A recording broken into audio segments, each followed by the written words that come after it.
nessa noite. Segunda carta de Paulo a Timóteo, capítulo 4.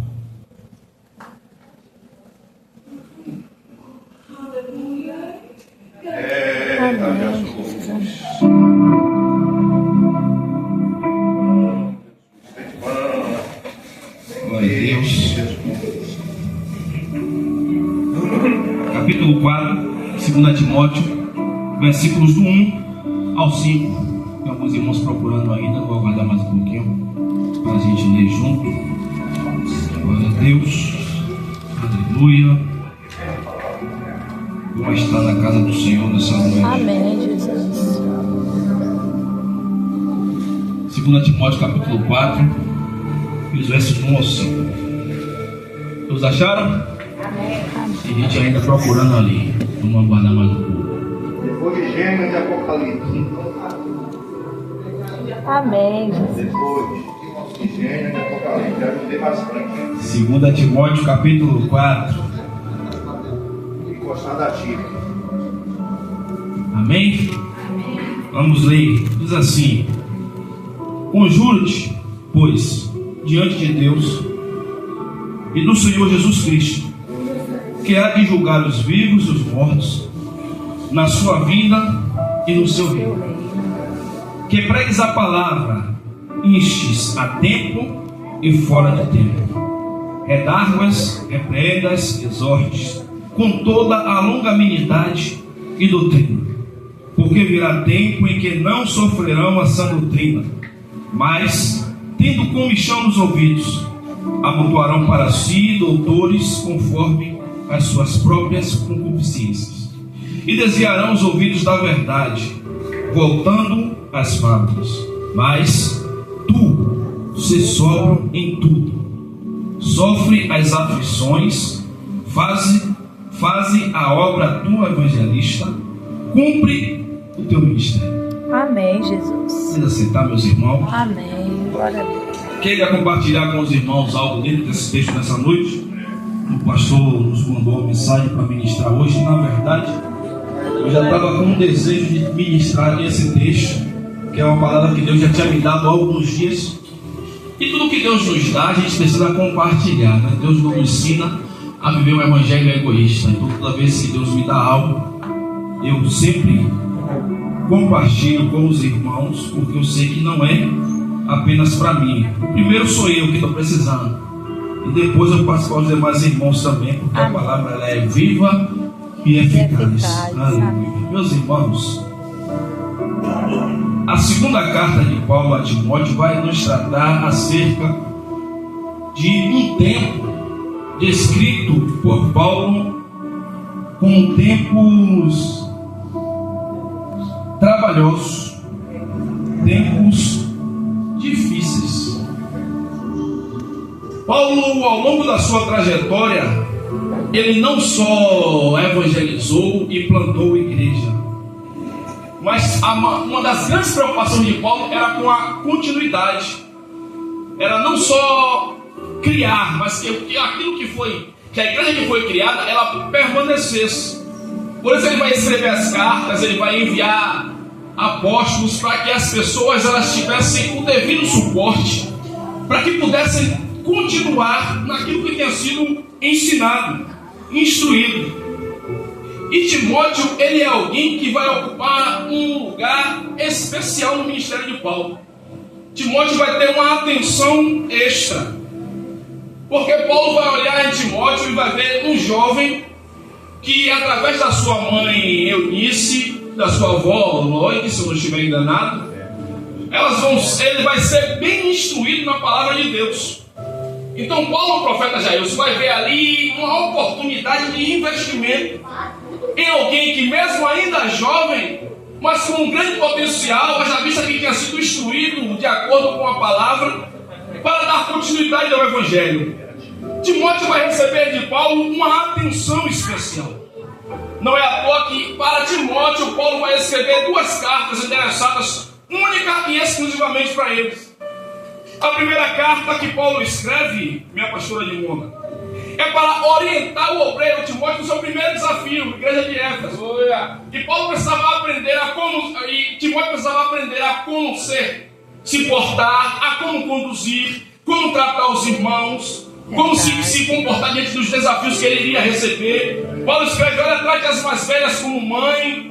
Ele vai trazendo uma série de orientações para que Timóteo ele não se sinta despreparado no exercício do ofício que foi chamado para exercer. E aí Paulo vai dizer a ele: olha, Timóteo, você vai ter também que combater as heresias que vão surgir.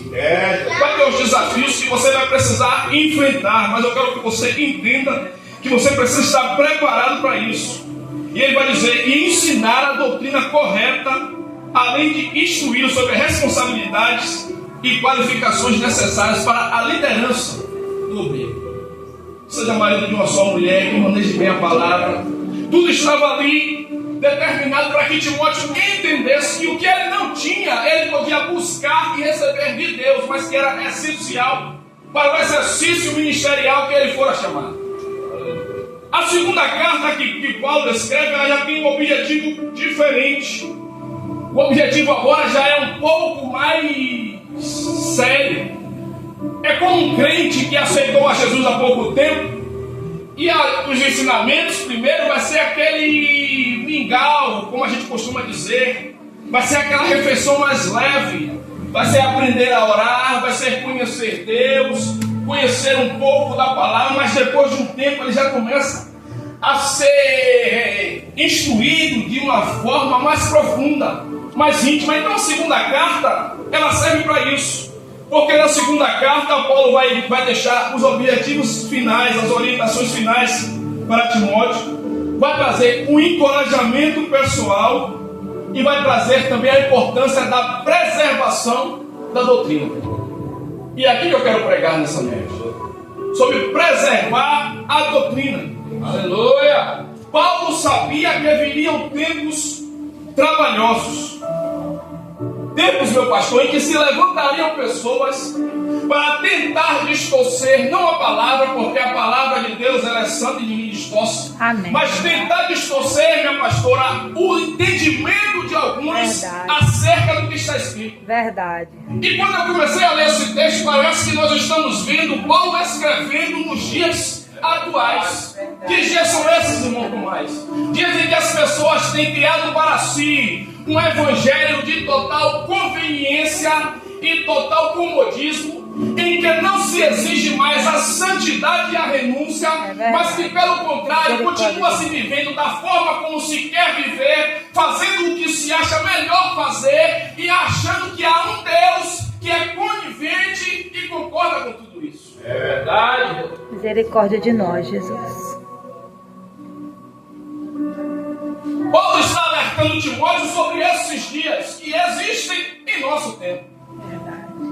Dias em que está evidenciado, em que o evangelho parece que se tornou mais light.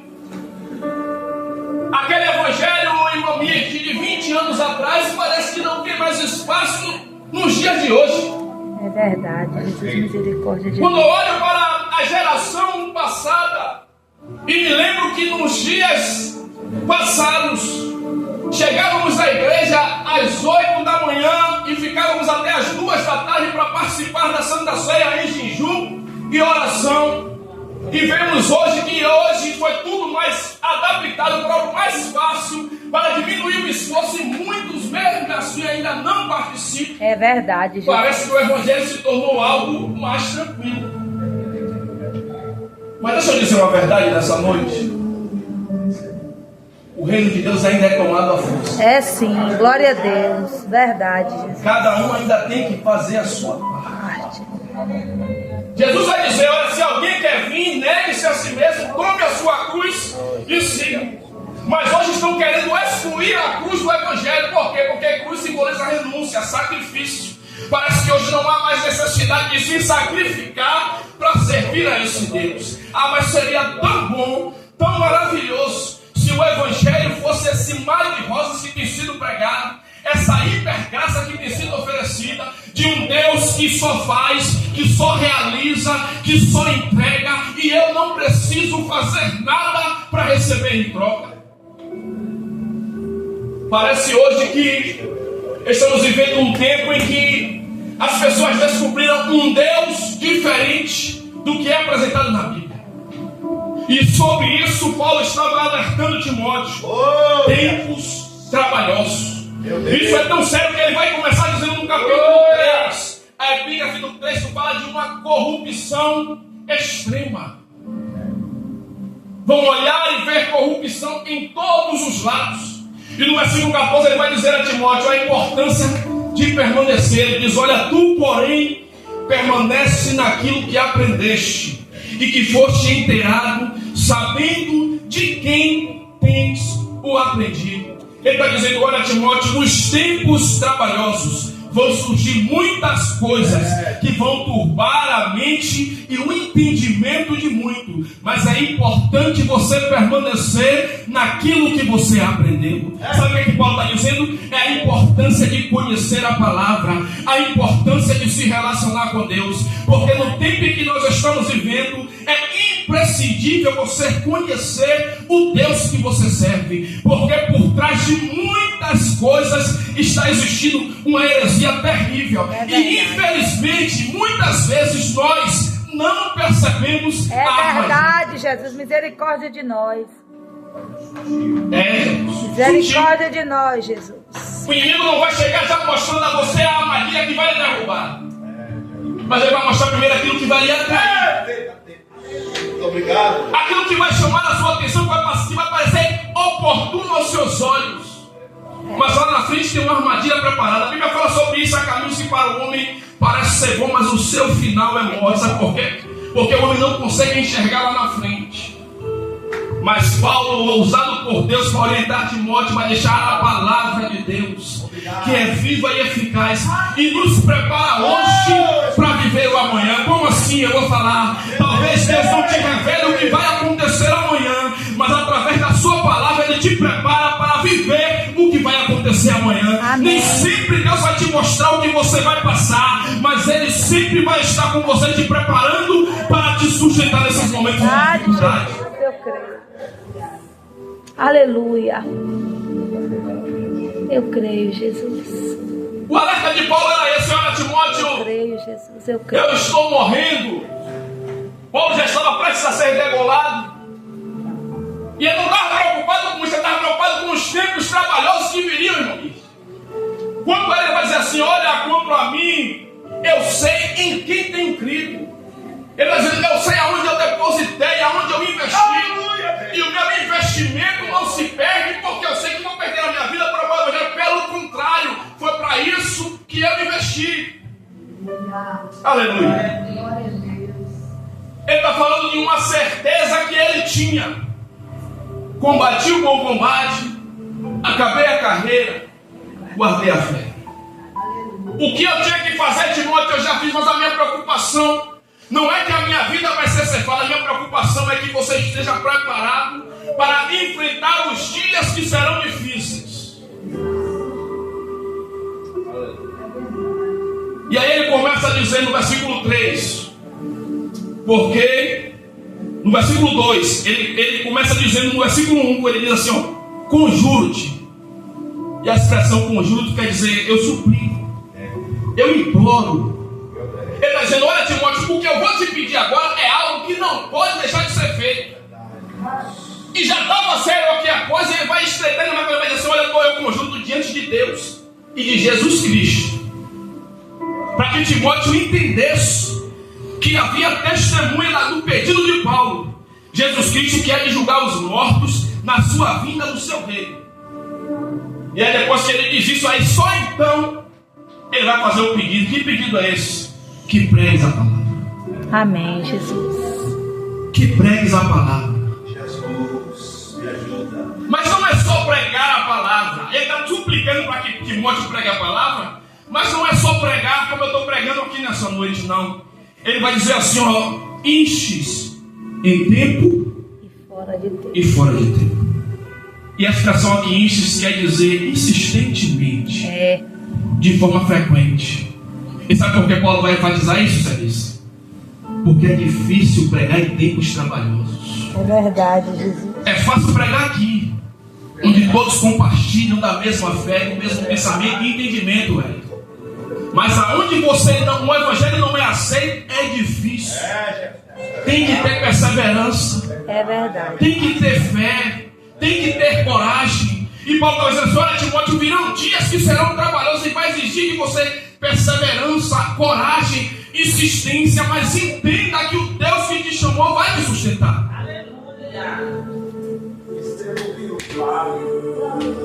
Pregues em tempo E fora de tempo. e fora de tempo. A outra coisa que ele está dizendo aqui é o seguinte: você não tem desculpa para não pregar. Pregar em tempos é pregar quando é oportuno. É Pregar fora de tempos é pregar quando não é oportuno. verdade, Jesus. Quando não há oportunidade de pregar, cria a oportunidade, Timóteo, mas pregue.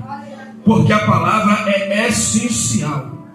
Porque Paulo está dizendo assim: olha, eles vão tentar criar situações para que o evangelho não seja pregado, mas eu quero que você entenda que o evangelho ele permanece sendo algo imprescindível. Não há nada que possa substituir isso, independente da situação, da causa, da circunstância, do que estiver passando. É necessário pregar a palavra de Deus.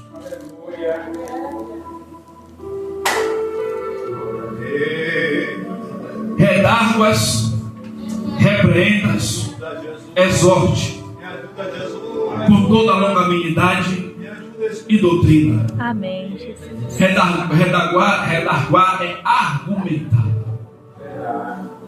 O argumento ele convence. É E se tratando da palavra, quem convence é o Espírito Santo através da pregação da palavra. verdade, Jesus.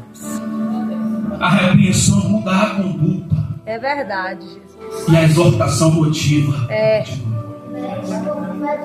por isso que Paulo está dizendo que o que Timóteo não pode deixar de fazer é pregar a palavra. Por quê? Porque se os dias são maus, a única coisa que tem a capacidade de mudar o cenário que vivemos é a pregação do evangelho e a transformação através da palavra. Porque a palavra tem poder para redarguir, para repreender Aleluia. e para mudar a conduta. É sim, Jesus. É No sim. versículo 3 ele vai dizer: Timóteo, porque virá um tempo em que sofrerão a sã doutrina. Sofrer é suportar. Eles não vão suportar a doutrina, não vão suportar o ensinamento, não vão suportar a palavra. Aí eu pego alguns cortes que eu vejo na internet hoje em dia, dizendo: eu não acredito em um Deus que lança no inferno, em um Deus que castiga, mas eu acredito em um Deus que é amor, de um Deus que faz. Mas se esquece que Deus, Ele é amor, mas não deixa de ser justiça. E na justiça de Deus, Ele não pode deixar de ser quem Ele é na sua essência. É verdade. O que as pessoas não entendem é que o castigo que o homem recebe por estar afastado de Deus não convém de Deus, mas das suas próprias escolhas. Verdade. Uma vez eu disse na escola dominical que o homem no inferno não é consequência de Deus como um castigo, mas é consequência da escolha que ele fez, que Deus respeitou. Porque Deus não fez uma terceira opção. Verdade. É céu ou inferno. E detalhe, Deus só fez lugar para o homem no céu, porque o inferno é preparado para o diabo e seus anjos. Então quem não quer estar com Deus vai estar com o diabo. Eita, Jesus, é verdade. É duro, mas eu tenho que falar. É verdade, Jesus. Porque Deus ele não nos deixou para vivermos uma vida de meio termo. A palavra diz que o crente ela é ou não é. Aleluia. Glória a Deus. Eles não suportarão a sã doutrina, mas tendo comichão nos ouvidos. Sabe o que é isso? Desejos de ouvir doutrinas que satisfaçam os seus próprios desejos. É verdade, Deus. Parece ou não parece que o evangelho está sendo pregado hoje? Desse jeito, Jesus. Em que estão dizendo que você é o centro de Cristo. Que você faz, que você pode. Aí Paulo vai dizer: miserável homem que sou. Meu Deus. O homem foi levado ao terceiro céu, viu palavras que não podia falar, viu coisas que não podia dizer, Mas ele vai se referir a ele, Manimuna, como miserável homem Que sou, verdade, Jesus. Misericórdia de mim, Jesus. Oh, Jesus, tem medo de E às vezes nós. a gente acha que porque tem um ministériozinho, Eita Deus. É desse jeito. um pouquinho maior, É. já começa a achar que é grande coisa, Meu que faz Deus, muito, que é misericórdia muito de mim, importante. Jesus. Aí eu olho para um homem como Paulo, Verdade, que a Jesus. jurava, que se doou pelo evangelho, dizendo: eu sou miserável, eu não Meu mereço. Deus, é desse jeito, Jesus. Misericórdia de mim, Jesus. Misericórdia de nós. Dias maus, Misericórdia de nós. tempos trabalhosos, irmã Mirte. É desse jeito. Precisamos ter cuidado para que essas coisas não adentrem ao nosso coração e tirem de nós a essência da humildade que nos faz reconhecer É que na verdade, nossa fraqueza o poder dele se aperfeiçoa. Eu creio assim, Jesus. Eu creio assim. Misericórdia de mim, Jesus. Colocarão comissão nos ouvidos para não ouvir a verdade. Verdade, Jesus. Misericórdia. Mas se não confronta, não é evangelho. É. Jesus! Para que Jesus viria se fosse para gente andar do mesmo jeito e viver da mesma forma? Misericórdia de nós. É por isso que ele vai enfrentar tanta oposição e vai pagar com a vida na cruz do Calvário. Sabe por quê? Porque não aceitaram a verdade. A verdade que há uma necessidade de mudança É e verdade. transformação na vida do Misericórdia homem. de mim, Jesus. Misericórdia de mim.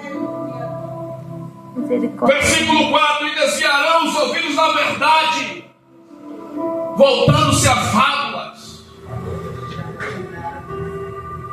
a historinhas, É verdade, Jesus. para agradar aos seus ouvidos e massagear o seu ego. Mas eu prefiro ouvir uma palavra que me confronta, que vai me levar para o céu, É, Jesus. do que uma que não vai me trazer mudança e vai me conduzir para o inferno. Amém, é verdade. Eu prefiro ouvir aquilo que eu não quero escutar e mudar a minha vida do que permanecer como eu estou e ter a minha vida ceifada. É verdade, Jesus. Misericórdia de nós. Misericórdia de mim. Fábulas se estão ouvindo do nosso tempo. E infelizmente muitas vezes até no nosso meio. É verdade. E se deixando levar. Mas Paulo já tinha alertado a Timóteo lá atrás que esses tempos viriam.